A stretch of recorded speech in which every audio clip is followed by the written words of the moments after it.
کشمیری عوام بھارتی فوجیوں کے ہاتھوں انسانی حقوق کی بدترین خلاف ورزیوں کا شکار ہے۔ بھارت نے مقبوضہ کشمیر کو دنیا کی سب سے بڑی جیل میں تبدیل کیا ہے۔ یہاں ماورائے عدالت قتل، جعلی مقابلے، تشدد اور بے جا گرفتاریاں ایک معمول بن چکی ہیں۔ کشمیری عوام کو ان کے ناقابل تنسیق حق خود ارادیت کا مطالبہ کرنے کی پاداش میں سزا دی جا رہی ہے۔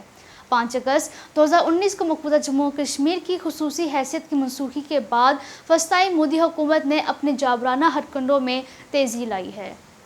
مقبوضہ کشمیر میں انسانی حقوق کے خلاف ورزیوں کا براہ راست تعلق دہائیوں پرانے حل طلب تنازع کشمیر سے ہے۔ اگر کشمیری عوام کی حالت زار کو یوں ہی نظر انداز کیا جاتا رہا تو جنوبی ایشیا میں امن و استحکام کا خواب کبھی پورا نہیں ہو سکے گا۔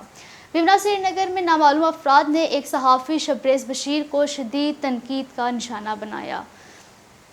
Chairman Kashmir council Europe Ali Raza سید نے تہاڑ جیل میں نظر بند محمد یاسین ملک کے ساتھ اظہار یکجہتی کرتے ہوئے کہا ہے کہ تمام قانونی اور بنیادی حقوق سے محروم محمد یاسین ملک اس وقت بھارتی جیل میں زندگی کی جنگ لڑ رہے ہیں۔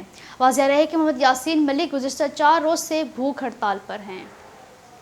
پاکستان نے بھارتی وزیر دفاع راج ناتھ سنگھ کے بے بنیاد تبصروں کو مسترد کرتے ہوئے کہا ہے کہ یہ پہلا موقع نہیں ہے جب کسی بھارتی عہدیدار نے مقبوضہ کشمیر کے عوام کی جائز، مقامی اور منصفانہ جدوجہد آزادی پر حملہ کیا ہو۔